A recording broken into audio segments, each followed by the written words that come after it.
가장 기쁘고 즐거운 날이 언제 있을까요? 다들 사람마다 내가 1년 중에 이것은 내가 잊혀지지 않은 거야. 이건 너무나 기뻤어. 이것은 너무나 행복했어. 이렇게 생각했던 추억 하나쯤 있죠. 다 하나쯤 있을 겁니다. 이것을 간직하고 1년을 마무리하면 참 행복할 것입니다. 그럼 여러분 반대로 정말 이것을 기억하고 싶지 않아. 이것은 내 마음에서 지워버리고 싶어. 그런 기억은 여러분 물에 흐르듯이 다 지워버리시기 바랍니다. 우리는 그런데 반대로 하죠. 기쁘고 즐거운 마음은 물에 흘려버리고 여러분 좋지 않은 것은 마음바로 확 생겨서 결코 이것을 잊지 못한다. 내가 눈이 흙이 들어가도 못 잊는다. 그런 사람이 있는데 죽을 정도로 그렇게 하면 안 되고요. 우리는 그런 것을 다 물에 씻어버리고 흘려보내시고 여러분 정말 행복한 것, 기쁜 것을 가지고 마무리 지으면 어떨까라고 생각이 듭니다. 여러분 이것이 우리에게 가장 기뻐하는 일들은 다 있을 거예요. 모든 사람에게는 다 기쁨이 있을 것입니다. 그런데 우리 그리스도인들에게 1년 중에 가장 기쁘고 가장 즐거운 날이 있습니다. 언제일까요? 성탄절이죠. 바로 예수님께서 이 땅에 탄생하신 날, 바로 성탄절. 이 성탄절은 우리에게 정말 기쁜 것입니다. 여러분 물론 부활절도 우리에게는 굉장히 기쁜 날이겠죠. 성령 강림절도 마찬가지입니다. 여러분 우리에게 즐거워하고 기뻐하라 너에게 이와 같은 복을 주신다는 각 절기 매추절과 추수감사절도 기뻐하여 주지만 예수님이 이 땅에 오시지 않았다면 말씀이 육신이 되어 이 땅에 거하지 않았다면 빛으로 이 땅에 오시지 않았다면 우리에게는 아직 구원의 역사는 이루어지지 않을 겁니다. 그런데 예수님이 이 땅에 말씀이 육신이 되어 오셨기 때문에 우리는 이 세상에서 가장 기쁜 날 그리고 1년 중에 가장 행복한 날 가장 즐거운 날은 바로 여러분이 늘 맞이할 성탄절일 것입니다. 오늘 본문에서 천사가 나타나서 이 목자들에게 온 백성에 미칠 가장 큰 기쁜 소식, 가장 좋은 소식을 전해준다고 말했습니다. 그렇다면 첫 번째, 다 같이 읽어봅시다. 시작! 가장 큰 기쁨의 소식. 그렇다면 가장 큰 기쁨의 소식은 무엇일까요? 한밤중에 목자들은 양들을 지키고 있었어요. 그래서 밤에 이 목자들 양들과 함께 그 밤에 거주하고 있었습니다. 그런데 천사가 나타났습니다. 기쁨의 소식을 전하는 천사는 누구일까요? 런센스 퀴즈일까요? 성경에 누가 나올까요? 마리아에게 나타난 천사장은 누구일까요? 가브리엘 천사죠. 요셉에 나타난 천사는 누구일까요? 가브리엘입니다. 기쁨의 소식을 알렸던 천사장은 가브리엘 천사죠. 오늘도 가브리엘 천사가 나타났을 겁니다. 그래서 목자들에게 가장 큰 기쁨의 소식을 알려주면서 이렇게 말합니다. 10절 중간 말씀 시작! 내가 온 백성에 미칠 큰 기쁨의 좋은 소식을 전한다. 여러분 천사는 너희만 아니라 그리고 유대 민족만이 아니야. 그러면 어떤 거냐? 온 인류, 온 백성에게 미칠 큰 기쁨의 소식을 너에게 전해준다라고 말합니다. 그러면은 온 인류에게 미칠 가장 큰 기쁨의 소식은 어떤 소식일까요? 여러분 가장 큰 기쁨의 소식은 과연 무엇이라 생각합니까? 목자들이 있어서 어떤 거예요? 양을 잘 돌보는 거?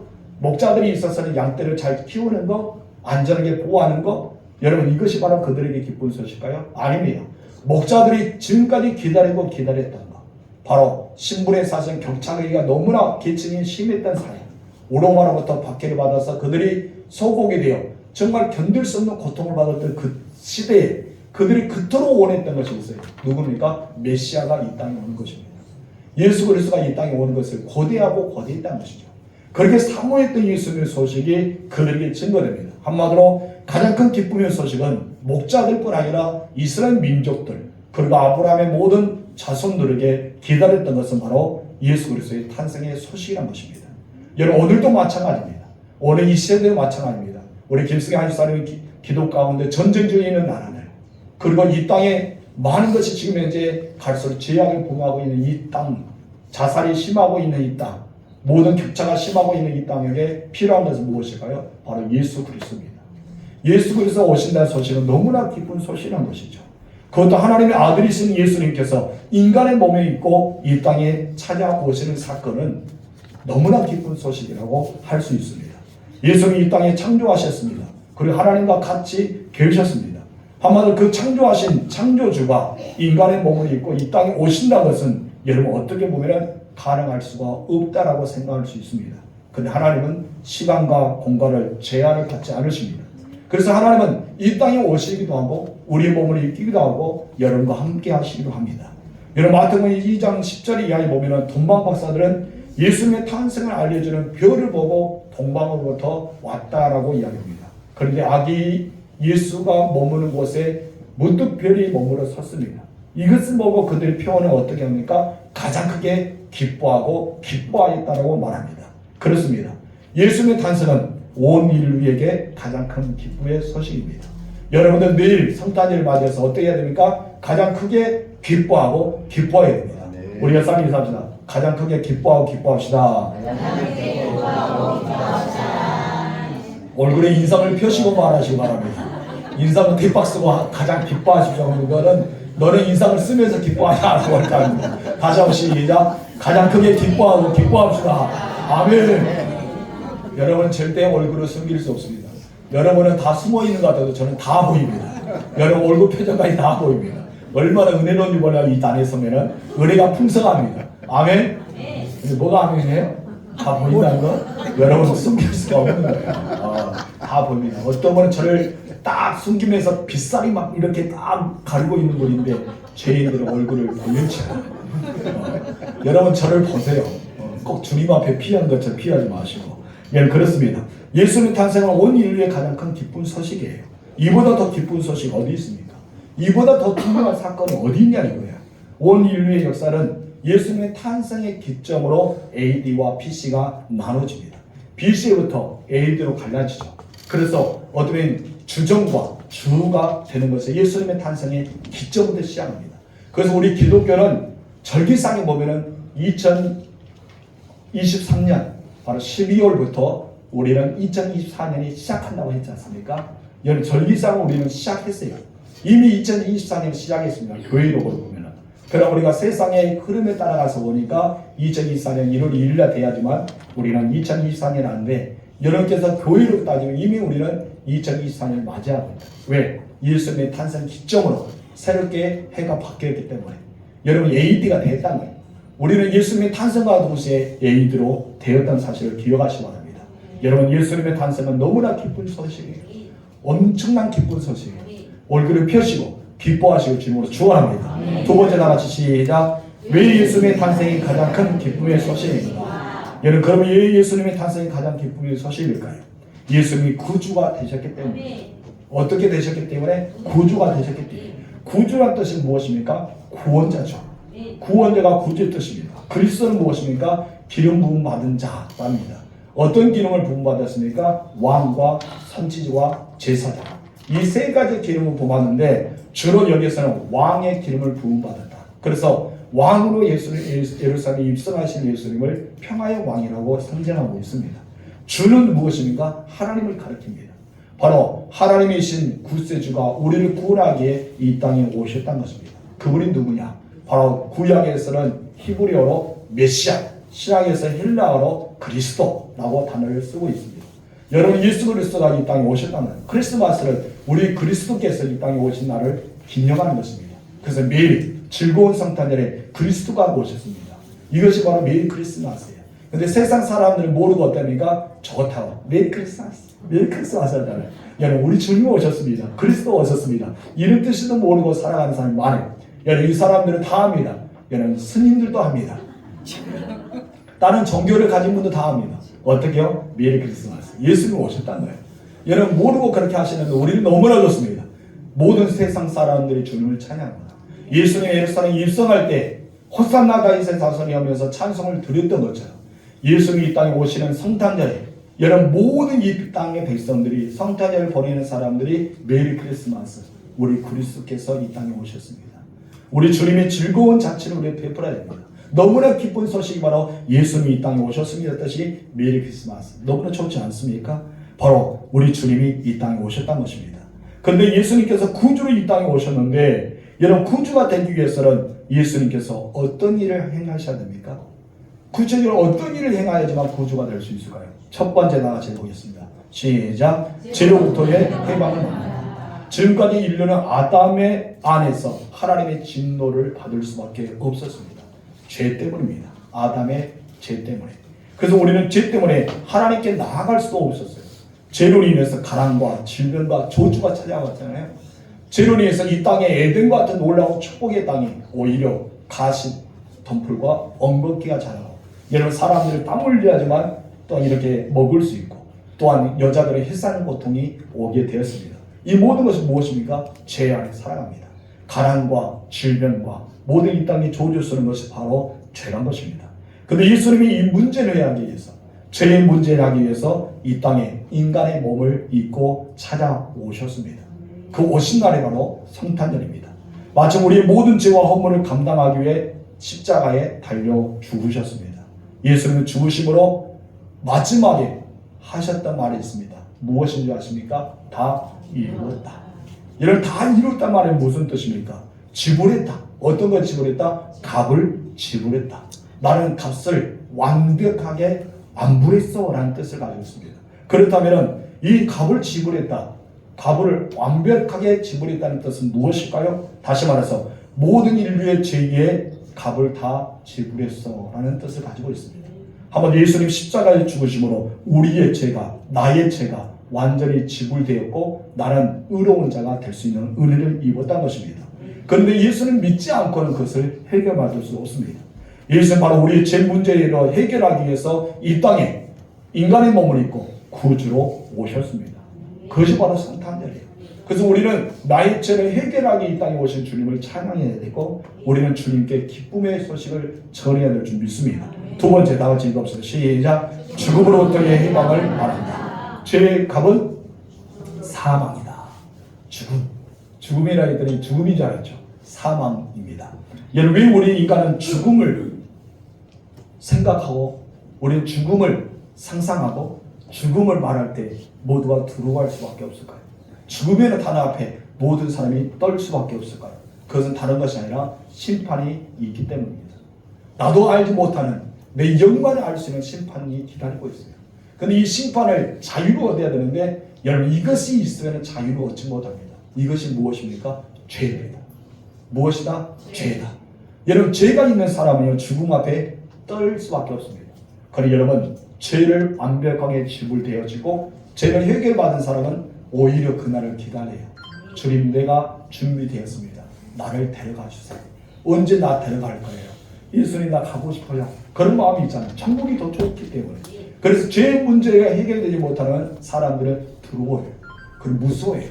실제로 죽음 앞에 있는 사람들 그럽니다. 예수 믿는 사람들, 천사들이 내려와서 자기를 수종들을 은혜를 체험하지만 믿지 않은 사람들은 악하게 정말 무서운 사자들, 정상들 와서 자기를 막 데려가라는데 몸부림친다고 말하지 않습니까?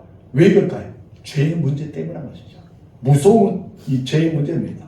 그런데 여러분들은 예수님을 믿음과 동시에 나를 위해서 십자가에서 피 흘려 죽으시고 나를 부활하시고 살리시는 예수님, 그 생명이 내 안에 있는 사람들은 여러분 죽음이 무서울까요? 두렵지 않습니다. 무섭지 않습니다. 여러분 죽음으로부터, 사망으로부터 자유를 얻으시길 주님으로 축원합니다. 여러분 죽고 싶은 마음이 어디서부터 시작하는지 아세요? 사람도 오면 막 죽고 싶다, 나 살고 싶지 않아요, 나 이 세상을 떠나고 싶어 라는 사람이 있잖아요. 여러분 모든 사람은 이 죽음을 두려워하는데 이런 마음을 갖게 하는 것은 무엇 때문인지 아세요? 여러분 그 배후에는 어둠의 영, 죽음의 영이 있다는 것입니다. 바로 사단이 우리 마음속에 부어놓습니다. 우울증 있는 사람들의 아파트에 문 열고 떨어뜨립니다. 여러분 바닷가에 그런 사람 물에 들어가게 됩니다. 수많은 사람들이 자기 몸을 해가고 있습니다. 이 모든 것이 인간의 스스로 할 수가 없다는 것이죠. 그럼 인간 안에 있는 사단의 권세, 바로 어둠의 권세, 죽음의 영이 스스로 한다는 것입니다. 인간 스스로 자기를 죽이려 하는 의도가 없다는 것이죠. 모든 사람들 죽음을 두려워하기 때문입니다. 모든 사람 죄를, 이 죽음을 두려워하기 때문에 내가 죽고 싶다, 물에 빠지고 싶다, 이런 마음은 사람의 마음으로서는 감당하지 못합니다. 그럼 누가 주는 거예요? 죽음의 영, 사단의 권세가 집어넣은 것입니다. 그런데 여러분들 그 죽음이라는 것이 두렵지 않잖아요. 우리는 왜 두렵지 않습니까? 바로 내 안에는 예수의 생명이 있기 때문입니다. 우리 주님께서 이 땅에 오셨습니다. 이 죄의 문제 해결하기에 이 땅에 오셨습니다. 여러분 어둠을 물리치기 위해 빛으로 이 땅에 오셨습니다. 여러분 이 땅의 모든 것을 말씀으로 창조하였던 이 땅을 새롭게 하기 위해서 말씀으로 이 땅에 오셨다는 것입니다. 오셔서 십자가에 달려 죽으셨습니다. 그리고 부활하셔서 사망 권세를 이기셨습니다. 여러분 그리고 이 모든 죽음의 문제를 어떻게 했습니까? 정복하셨습니다. 사단의 권세를 정복하고 여러분 죽음을 정복하고 생명으로 우리를 장악하게 되었습니다. 그래서 우리는 죄와 죽음의 포괄에 있지 않고 우리는 자유함을 얻었다는 사실을 기억하시기 바랍니다. 더 이상 여러분 사망이 여러분을 간섭하지 않습니다. 사방이 여러분을 지배하지 않은 거예요. 그런데 내가 사방이 간섭하고 사방이 나를 지배한다는 것은 내 안에 뭐가 있기 때문에 죄가 있기 때문인 거예요. 여러분 죄를 회개해야 됩니다. 죄가 내가 죽음을 두려웠다면 죄를 회개해야 돼요. 우리는 영원한 세계가 하나님 앞에 있잖아요. 우리는 천국 가잖아요. 근데 왜 두려워한다는 거예요? 이 땅보다 더 좋은 곳이 열려지는데 하나님께서 그 스데반을 준 것처럼 우리 주님이 보좌에 앉아서 우리를 환영하고 주의 천국과 천사가 나를 수종하여 받들어 갈 텐데 뭐가 두려우냐 이거예요. 여러분 죽음을 두려워하지 마시기 바랍니다. 여러분 우리는 죄와 이 죄부터 해결되었다는 것을 여러분 기억하시기 바랍니다. 바로 우리는 가장 큰 기쁜 소식이 이것이 아닐까요? 예수님이 이 땅에 오셔서 나의 모든 죄의 문제를 해결했다. 나의 죽음의 문제를 해결했다. 우리는 생명이 있다. 여러분 이 세상에 없는 생명이 내 안에 있습니다. 여러분 그 생명 가지고 살아가시기 바랍니다. 놀라운 사실은 사도 요한은 무엇이 했습니까? 하나님의 아들이 있는 자에게는 생명이 있고 하나님의 아들이 없는 자에게는 생명이 없다 했습니다. 여러분 안에 하나님의 아들 예수 그리스도가 계십니까? 그렇다면 여러분은 생명이 있습니다. 죽음을 두려워하지 마세요. 죽음을 장악하십시오. 사단의 권세를 발로 밟아버리시고 그래서 여러분 죽음을 이겨내시길 주님으로 축원합니다. 세 번째 다 같이 시작. 성탄의 소식을 가장 먼저 들었던 사람은 누구인가? 누구인가요? 저는 아닙니다. 혹시 여러분 저요 할 줄 알고 긴장하고 있는데 아무도 저요 하지 않았군요. 여러분 누구예요? 오늘 본문에서 목자들이죠. 찬사를 통해서 예수님의 탄생을 가장 먼저 들었던 사람들은 여러분 왕도 아닙니다. 그리고 지휘관들도 아닙니다. 서기관, 제사장, 다른 사람들이 아니란 것이죠. 지위가 높은 사람들이 아니라 양떼를 지키고 있는 목자들이 있습니다. 8절 말씀 읽겠습니다. 그 지역의 목자들이 밤에 밖에서 자기 양떼를 지키더니 그 목자들이 밤에 밖에서 누구의 양떼? 자기의 양떼를 지켰단 거예요. 여러분 시편에서는 하나님을 가리켜 목자라는 말을 많이 하죠. 그리고 우리는 양이라 합니다. 그런 그리스는 우리의 목자다. 예수님도 복음서에서 나는 선한 목자다 하면서 목자의 비유를 많이 했습니다. 우리가 집집마다 보면은 성화가 하나씩 이렇게 액자가 붙었는데 바로 목자장이신 예수님이 양떼와 함께 거느리고 있는 것을 보게 됩니다. 그럼 여러분 이때 당시의 목자는 어떤 사람들이 있을까요? 이때 당시의 목자들은 신분이 어느 정도 있을까요? 여러분 혹시 아십니까? 이때 당시의 목자는요 신분이 높지 않습니다. 어쩌면 아주 천대받는 직업이 목자였어요. 그러면 우리가 목자하면 생각나는 사람 누구예요? 이스라엘 왕 두 번째 왕 다윗이죠. 다윗이 목동이었어요. 목자였단 말이에요. 그럼 다윗의 집안도 가장 고귀한 집안이 아니라 낮은 집안 중에 하나였단 말이에요. 천대받는 집안. 그래서 이 짐승을 키우는 것은 굉장히 천대받고 더 천대받는 짐승을 키웠던 것이 무엇입니까? 돼지였습니다. 여러분 짐승을 키우는 것은 이렇게 돌보는 것은 좋지 않은 천대받았던 그런 직업 중에 하나라는 것입니다. 그런데 여러분 이 목자들에게 왕도 아니고 지도자도 아니고 지휘계층도 아니고 종교 지도자도 아니고 이 목자들에게 왜 이렇게 천대받는 사람에게 천사가 와서 그들 예수님의 나심을 말했을까요? 그 이유가 무엇일까요? 다른 것이 아닙니다. 오늘 본문의 말씀 자세히 보면 그것을 알 수가 있습니다. 그 지역에서 그 지역의 목자들이 밤에 밖에서 자기 양떼를 지키더니 어떤 사람들입니까? 자기 일을 최선을 다했던 사람이죠. 자기가 맡았던 일을 최선을 다했던 사람에게 예수님께서 나타나심을 보게 하셨던 것입니다. 남들이 깊이 잠을 빠져 있을 때 그것도 밤중에 그들을 깨어서 양떼를 지키고 있었습니다. 성도 여러분 왜 천대받은 목자들이 예수님의 소식을 가장 먼저 듣게 됐다고요? 그들은 하나님의 영광을 위해서 사모한 마음도 있었지만 그들 일을 최선을 다해서 자기 일을 잘 감당했기 때문입니다. 여러분 우리는 성경에 보면은 이렇게 열심히 일하는 사람들에게 하나님이 부르셨고 하나님 일을 맡기는 사람들이 있습니다. 조금 전에 이야기했던 것처럼 다윗 역시도 베들레헴 들녘에서 양떼를 치고 있었지 않습니까? 여러분 사무엘 왕이 그에게 기름을 부어 주었습니다. 기드온도 어쩌면 밀타작 마당에서 그가 타작을 하고 있을 때 사사나 부름을 받습니다. 모세는 미디안 광야에서 양떼를 치고 있는 목자의 삶을 살아가고 있는데 여러분 불꽃 떨리기 나무 가운데서 하나님이 그를 그만 부르셨습니다. 엘리야는 어떠니까? 엘리야는 손을 몰고 밭을 갈고 있을 때 기름을 부어주고 예수님의 제자 4명은 바로 물고기를 잡다가 예수님께 부름을 받았습니다. 이렇게 모든 것을 보면은 성실하게 일한 자에게 하나님을 부르셔요. 그리고 하나님의 놀라운 일을 맡기셨습니다. 여러분들이 해야 될 일, 가장 아름다운 일은 바로 내가 맡은 일을 성실히 하는 것입니다. 여러분 직장에서, 여러분 사업장에서, 여러분 가정에서, 여러분의 교회에서 우리 내가 맡은 일을 성실할 때 우리 주님께 가장 인정받고 귀한 것을 맡겨드린다는 것이죠. 달란트 비유도 그렇죠. 여러분 달란트 비유도 착하고 충성된 누구였습니까? 바로 내게 맡겼던 달란트를 성실히 감당한 사람에게 착하고 충성된 종아라고 인정해 주셨기 때문입니다. 예수님이 이 땅에 다시 오실 때 만나게 되는 사람이 어떤 사람인지 아세요? 자기가 맡은 일을 가지고 최선을 다하는 사람에게 예수님을 만나 주십니다. 누가복음 볼까요? 17장 35절 시작. 두 여자가 함께 있어 맷돌을 달고 있으니 하나는 내가 물었고 하나는 어려움을 당할 것이니라. 함께 있어 무엇을 하고 있습니까? 맷돌을 갈고 있었단 말이에요. 이 맷돌을 간 건 무엇입니까? 자신의 일을 최선을 다했다. 맷돌을 갈지도 않을 수도 있고, 여러분 그 맷돌 가는 걸 피할 수도 있고, 아니면 다른 일을 핑계로 그것을 하지 않을 수도 있는데, 이 사람들은 대부분 자기 일을 충실히 다했던 사람입니다. 바로 모두가 잠들고 있을 때, 모두가 쉬고 있을 때, 그들은 최선을 다해서 하고 있을 때 우리 주님이 그를 데려감을 당했다라고 말하고 있습니다. 여러분 예수님은 이렇게 자기가 주어진 일을 최선을 다하는 사람에게 자기의 소식을 알리고 자기를 나타내 보이시고 하나님의 귀한 일에 동참할 수 있도록 부르셨습니다. 저는 여러분들이 모든 사역을 최선을 다하시기 바랍니다.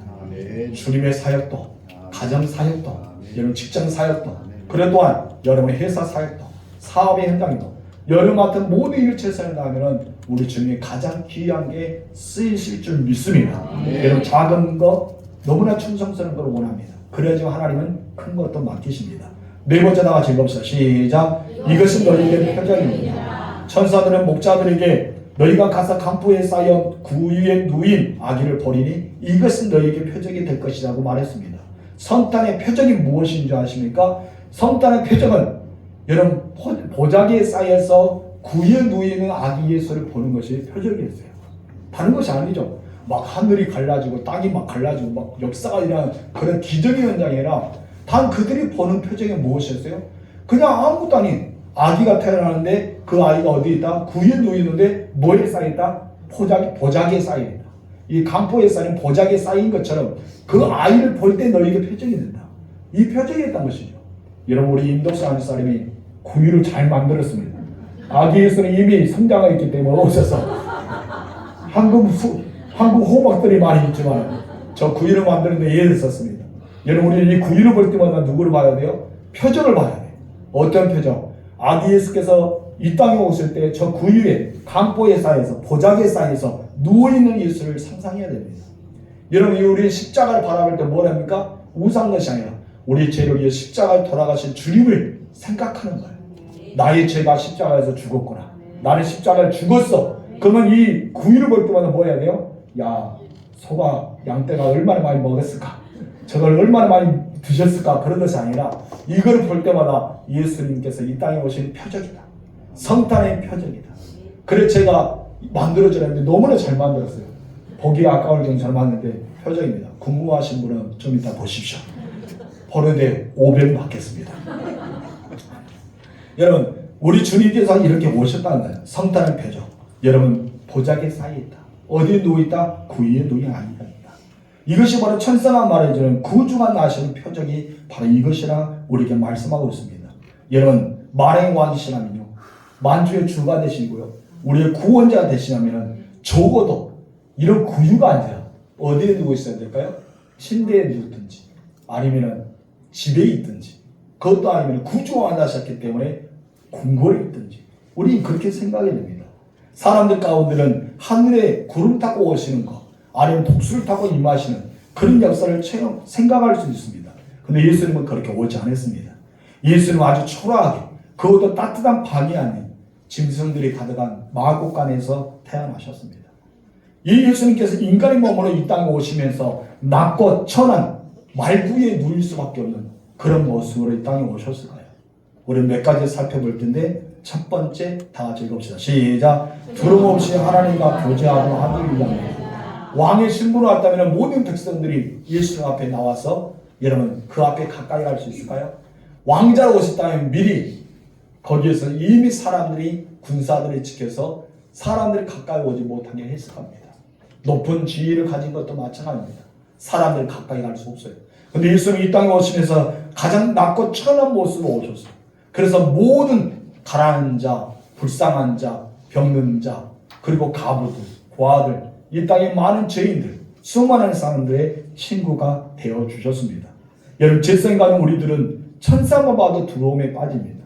오늘 본문의 9절에 보도 천사를 본 목자들의 반응은 무엇이라 했습니까? 매우 두려워했다. 매우 무서워했다고 표현합니다. 여러분들이 기도하다 천사가 딱 나타나는 건 어떨 것 같아요? 아, 목사님, 나 담대합니다. 그런 사람이 있을까요? 우리도 이렇게 두려워하지 않을까요? 그러죠. 천사는 여러분이 생각하는 인간의 몸은 딱 오고 그렇게 올 수도 있지만 여러분 구약의 천사를 보세요. 어떠니까 날개가 여러 개 있고 얼굴에 독수리 모양, 사자 모양, 막 그런 포병은 뭐야? 막 나타나잖아요. 천사를 볼 때마다 놀란 표정밖에 들지 못하겠죠. 그래요. 그런 인간의 몸으로 비슷하게 오는 천사들도 있겠죠. 아무튼 천사를 볼 때 너무나 두려웠단 말이에요. 근데 여러분 세례 요한의 아버지 사가랴도요 천사를 보고 무엇이라 표현합니까? 무서워했어요. 두려워했답니다. 예수님 어머니 마리아도요 이 천사를 보고 뭐라 합니까? 가보를 쳐서 기쁨의 소식을 전했던 천사가 왔음에 불구하고 무서워했습니다. 그리고 주의 천사를 본 모든 사람들을 무서워 떨었다라고 성경은 말하고 있습니다. 이사야도 두려워했습니다.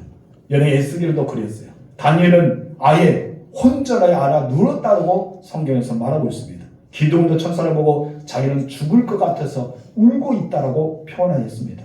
이렇게 신앙의 위인들도 신앙의 강자들도 하나님 앞에 엄청 귀하게 쓰임받는 사람들도 천사를 보면서 무서워하여 두려워 떨었던 것이죠. 왜 그랬을까요? 모두가 무엇이 있기 때문에 그러죠. 죄성이 있기 때문입니다. 우리 안에 죄가 있다는 것이죠. 여러분 죄가 있기 때문에 우리들은 막 두려웠대요. 여러분 제가 군인이 있을 때는 경찰이 무섭지 않았어요. 제가 군대 때는 누가 무서운지 아세요? 헌병이 무서웠어요. 근데 여러분 우리가 고속도로에 딱 가면은 나도 모르게 쫄입니다. 누구를 보면 순찰차를 보면. 왜 그러니까 경찰을 보면 우리가 쫄아요. 왜 쫄까요? 제가 속도를 위반했거든요. 속도를 지금 이제 115로 달려야 되는데 더 많이 달리고 있거든요. 나도 모르게 갔더니 주춤하죠. 여러분 이동 카메라가 다 있어요. 이동 카메라에 있는 사람들이 쑥 지나간 사람 별로 없습니다. 뭐가 있는 거 봅니까? 카메라 있는 거예요. 근데 그냥 지나간 사람도 어떻습니까? 딱지가 날아오겠죠.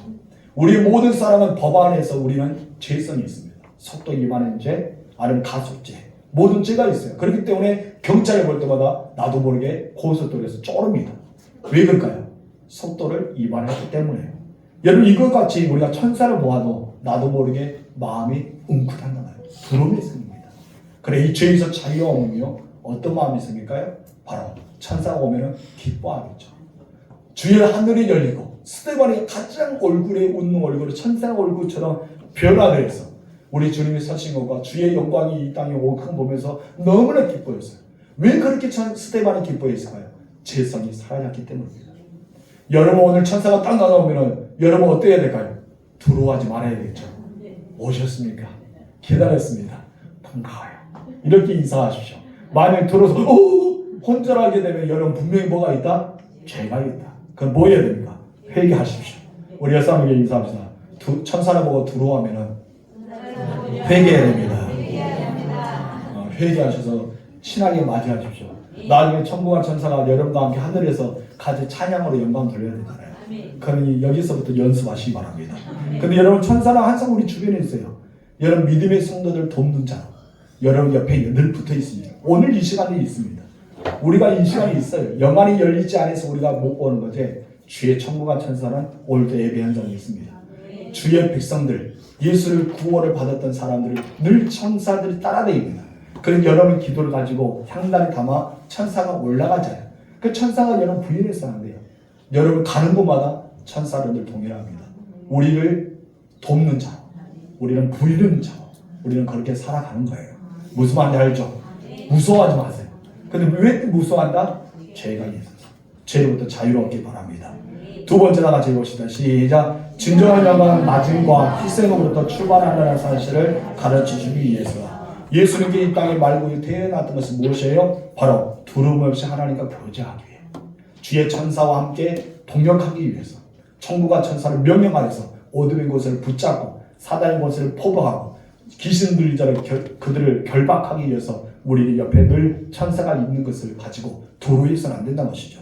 그리고 또한 우리는 진정한 예수님이 이 땅에 마구간에 태어나고 말구에 누였다는 표적은 무엇이냐? 진정한 영광은 낮입니다.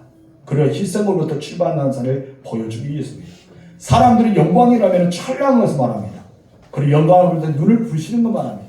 영광이라면 모든 사람이 위에 군림하고 있다고 생각하십니다. 그런데 예수님의 영광은 그렇지 않았습니다. 예수님의 영광은 무엇이었습니까? 진정한 영광은 낮음과 희생입니다. 그래서 예수님은 무엇입니까? 내가 이 땅에 오신 목적, 이 땅에 온 목적은 나는 섬김을 받은 것이 아니라 섬김하기 위해서 왔다. 나의 몸을 대속물로 주기 위해서 이 땅에 왔다랍니다. 여기서 두 가지를 우리는 볼 수 있습니다. 무엇과 무엇을 볼 수 있어요? 여기서 눈치 빠른 사람 바로 합니다. 낮아짐과 희생. 예수는 낮음과 희생을 통해서 진정 예수님에 대해서 우리에게 보여주었습니다. 진정한 영광은 무엇인지 아세요? 높은 자가 낮아진 거예요.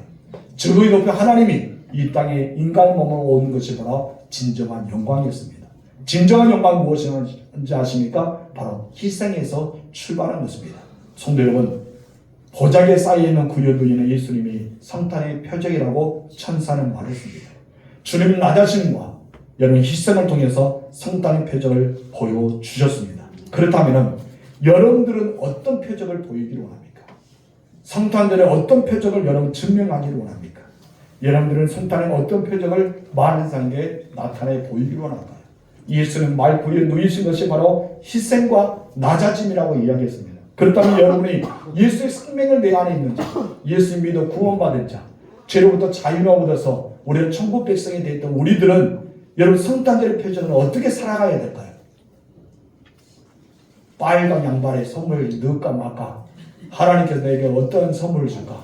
내일 하나님 아버지 우리가 제비 뽑기 할 때 굉장히 좋은 행운이 나에게 다가오서 그런 기대가 아니라 우리는 어떤 성탄의 표적을 구해야 될까요? 여러분 여기 나오자는 답이 여러분들이 낮아지는 거예요. 그리고 섬기는 거예요. 희생하는 거예요. 이것이 우리의 삶이 되어야 되지 않을까요? 낮아지고 섬기고 희생할 삶이 여러분이 있기를 주님으로 축원합니다.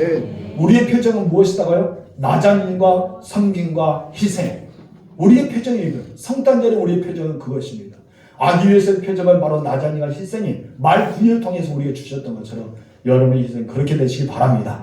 마지막 다섯 번째 시작. 천사들의 찬양 13절 14절 읽겠습니다. 호련히 수많은 천군이 그 천사들과 함께 하나님을 찬송하여 이르되 저cực 높은 곳에는 하나님께 영광이요 땅에서는 하나님이 기뻐하신 사람들 중에 평화로가 합니다. 아멘. 마지막 우리가 볼 수 있는 것은 천사들의 찬양이 있습니다.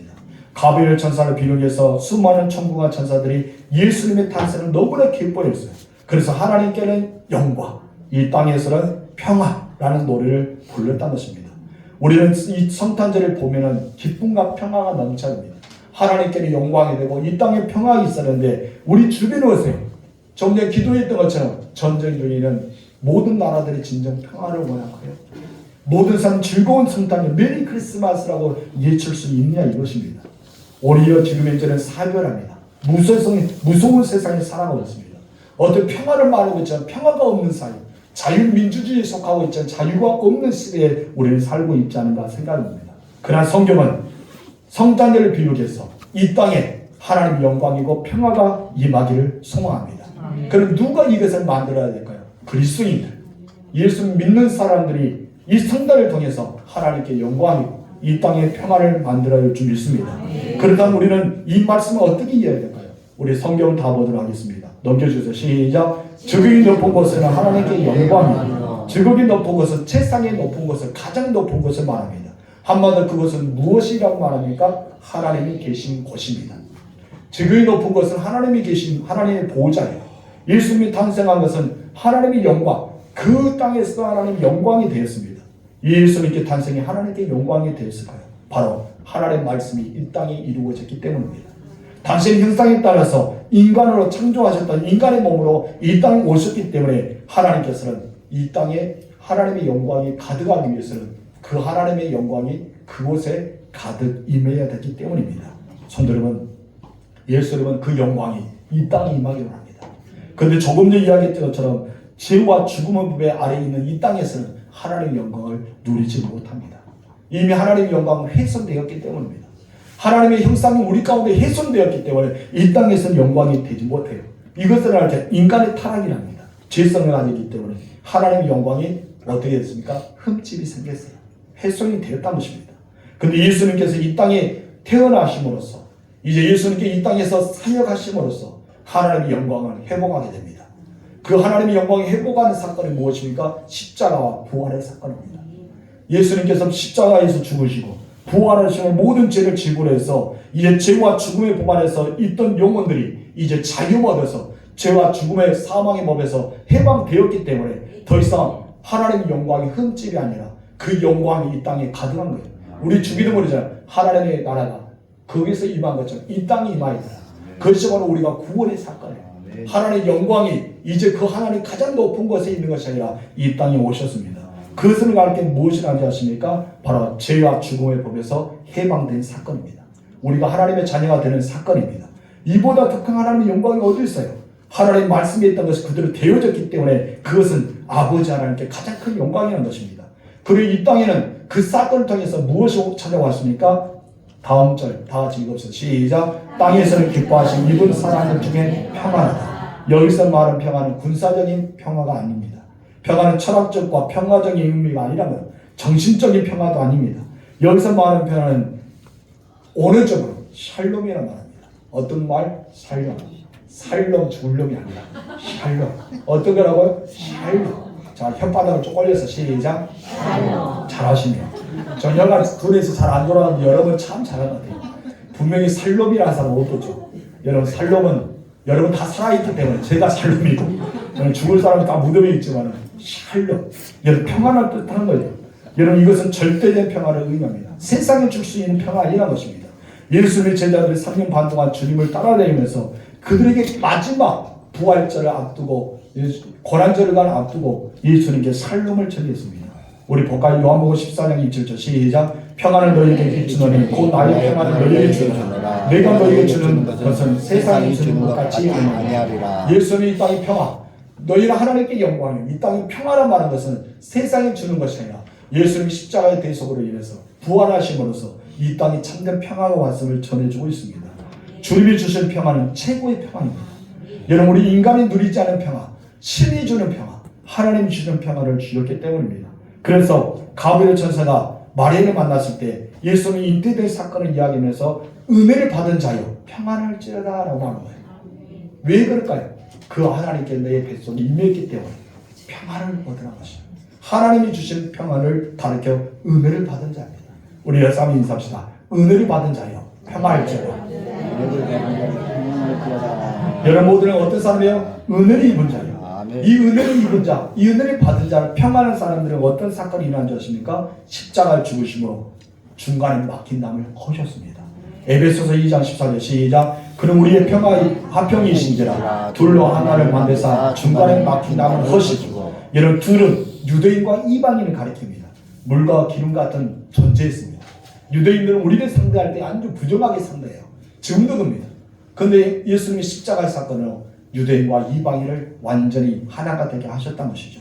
그러나 주님이 십자가를 죽음으로 이것을 완전히 이루셨기 때문에 우리는 평화적인 사건이 이루어진 것입니다. 여러분 예수님이 하셨어요. 여러분한테 허리지 못한 것이 있습니까? 예수님께서 이것까지 하셨는데 우리들은 부부 사이에 막힌 담이 있다면 안 되겠죠.